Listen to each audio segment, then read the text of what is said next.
Dude, I would love to get into comic books, but again, it's so much to delve into. But it's a great time. It is a lot to delve into. It's a great time right now because they're doing... Marvel just rebooted their line. So if you're going to start a series, they're in, like, at most, issue 6. And I'll give you a tip on how to get into comic book. Okay. DC's starting in June, and all their comic lines are getting rebooted. They're doing, like, one-off specials of, like... The event's called Rebirth. Their line is getting rebirthed. So, like, Batgirl is getting Batgirl Rebirth, and then it's going to the regular series. Batgirl's a great comic.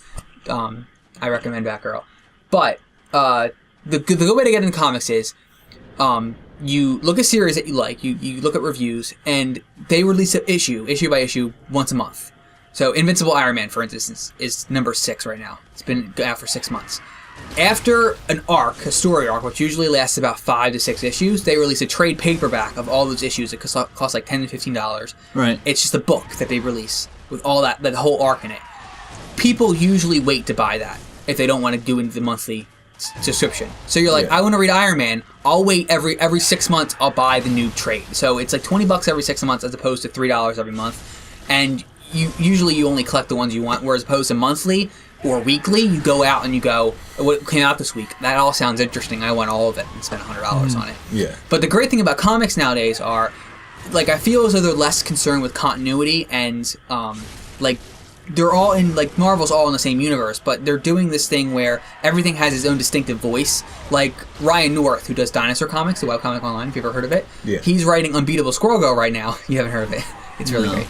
But he's a really great writer. He's doing Unbeatable Squirrel Girl, which is a great comic, and it's, like, really distinctively funny and weird, and like, everything has its own tone, and everything's, like, niche, and everything tells its own story, and has, like, a mini arc, and they have, like, ongoing stories, but it's, like, I feel like it's easier to get in unless you're going to be like, I want to read the Avengers, and then you have to read every single issue. Yeah.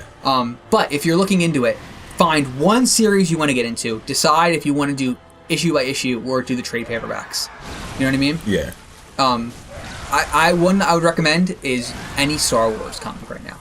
Star Wars is on point with Marvel's retaking of the license. Marvel, really? Yeah. When Disney bought Star Wars or Lucasfilm, they gave Marvel the publishing rights to comic books, and Marvel, like, they're doing they have a Darth Vader line, and they have a Darth Vader series and a Star Wars series that takes place in between A New Hope and Empire Strikes Back, and you see the moment when Darth Vader finds out that Luke's his son. Yeah. And it's just, it's fucking awesome. It's like a chilling moment. Like, don't spoil it. I won't. You can look it up online, and just seeing that panel is really cool. And you can see it from two different perspectives, because there's an event that happens where how he finds out that you see him enact that in Darth Vader, and then you go read Star Wars, and you see like how the information is brought to him, and then both comics show you different perspectives of him finding out. Right. And it's really cool. And then they do, like, one-off. So they have, like, a mini-series of Princess Leia, a mini-series of Chewbacca, Lando, Anakin and Obi-Wan from the Clone Wars. They did one between Return of the Jedi and Force Awakens. We're getting, like, Super Star Wars nerd talk here. No, that's cool, dude. They're doing one in April, a Poe Dameron ongoing series that shows how he became, like, the best pilot in the not the Rebellion, the shit, what's it called? The Empire. No. He's not in the Empire. He's First Order. The First Order. The other one. What was the other one? Who? Republic? No. What guy did you just say? Poe Dameron. What were they called? They weren't the Rebellion. What were they called? The Resistance. The Resistance, yeah. Oh, yeah. Best pilots in the Resistance. Anything to you. Yeah. So they're doing an ongoing comic with that. It's Star Wars is so fucking good. So good. Dude, Star Wars is amazing. I love Star Wars. The comic books are really great. They have, like, it's like so Star Wars. Everything's so distinctly Star Wars, but it's so different, and the comic writers are just fantastic. There's some really great writers working in comics. I could go on. I can list like 20 of them. They're really great. So yeah, I've always wanted to get into comic books, but like I said, it's like so intimidating. But now that I have these tips, I will pick out I have 2 series that I want to get into. What's that? I want to get into Daredevil, and I want to get into Deadpool. So tips for Daredevil and Deadpool. I'm not too keen on which Deadpool series is the best to get into. Deadpool is currently, I think, on issue 7 of its new run. Yeah. They're doing, like, weird things where every, like, 5 issues they're going into the future and doing Deadpool 2099, which is, like, his daughter as Deadpool. But really, I think any Deadpool series in the last couple of years is pretty good. I can actually let you borrow some. Daredevil.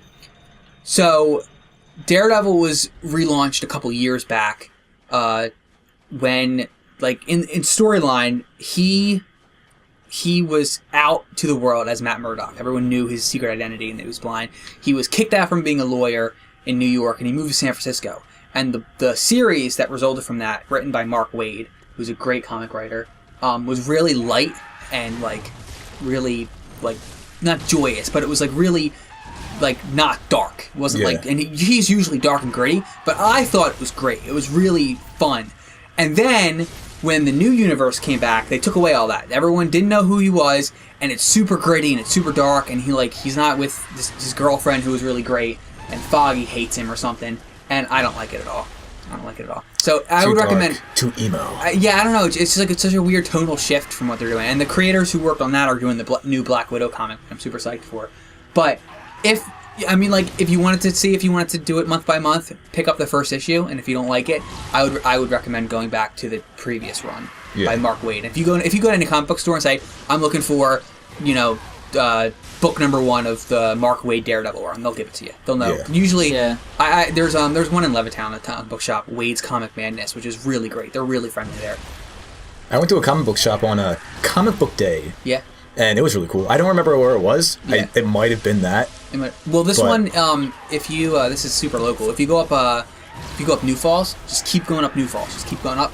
You'll see it eventually. It's past, like, the library up there and past there's a school. I got you. Yeah, it's, like, super far up, but it's really great. They're really cool in there. They know us by we come in and they grab our comics for us. That's cool. So, we talk to them about stuff. One of the girls there keeps trying to get Chelsea to watch Buffy the Vampire Slayer. And just like, I'm not having it. Haven't you watched that?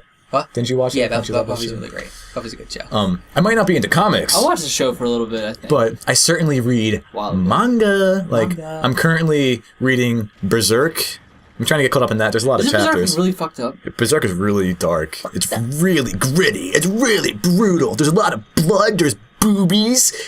There's this one panel where this girl's gonna get raped by a demon horse, and you see its demon horse weenie. It's fucking... fucked. It's really fucked up, dude. There's a lot of gritty and adult themes in Berserk. And I'm also reading One Punch Man, because One Punch Man is amazing. So the manga, the anime's done. Yes. But the manga's not. No. Ongoing. And I'm not caught up. Because what happened was I was reading it, and I was like, late at night, because I always read before I go to sleep. So I was like, you know what? Oh, I killed that person by accident. So I was like, you know what? I'll... kill him. Yeah. So I was like, you know what? I'll just I always watch from I was watching there. I'll just go to sleep and I'll continue reading later, and I never did. Okay. But the one manga I am caught up on, and it's bonkers, dude. You guys have to read it, especially you because you watch the anime. Attack on Titan. I knew you were gonna say that. The manga, dude. Being caught up and seeing what's up with that shit. Oh my god, it's so good. Attack on Titan is so good. I love it. So I fucking love it. I have a question about that. So, do they release chapters monthly? Monthly. Yes. And then every time there's enough. How many chapters are usually in the books that they sell? Like 3 or 4? I don't know. Because they come out counted. every like 6 months, right? The books. Yeah. But they release now. How do they release them in Japan? Is it like magazines? Like if you live in Japan, honestly, if you were gonna get them legally, how would you read One Punch Man every month? You know what I mean? In Japan, yeah, I think they release shonen magazines that have the newest chapters, and then similar to comics, every like 6 months or so they have all the chapters because the chapters are long. Right. It's like so like if you subscribe to this magazine and you pick out the ones you want to read, or you read every single one. You're probably if you're paying for the magazine, you're probably caught up on all of them. Yeah. And then if there's one you really like, you go out and buy like the trade paperbacks, the actual manga books. That's how it works. Okay. Yeah, because here in America you can actually I have a few of them. You can buy Shonen Jump magazines, and they have chapters from various manga series. Do they come out every month here? I don't know. Like, see, it's one of those things where it's like in elementary school, oh, what's this cool like manga? It looks like Dragon Ball Z. I want to get interested in it, and then you have like little elementary school friends that know about it, and you're like, oh, you can get this Shonen magazine. I found it at Pathmark, and then you go pick it up. You don't really go to a comic book shop at that age and pick shit up because I didn't know about it. Yeah, because I was always confused about how that works, as you know, not when I was younger. Just thinking about it, I was always confused how people would stay caught up, not legally, not going through the websites. I know Crunchyroll does a manga. I think Crunchyroll has manga they put up on there. And anime. And anime. I think you can watch. I think it's day after. No, it's day of. They do it like really? They do it like an hour after it airs in Japan. They have it up with subtitles and everything. How does that even work? People are dedicated to their craft, man. They get paid for it, I guess. Seriously. Yeah, if I was into anime, I would definitely go through Crunchyroll.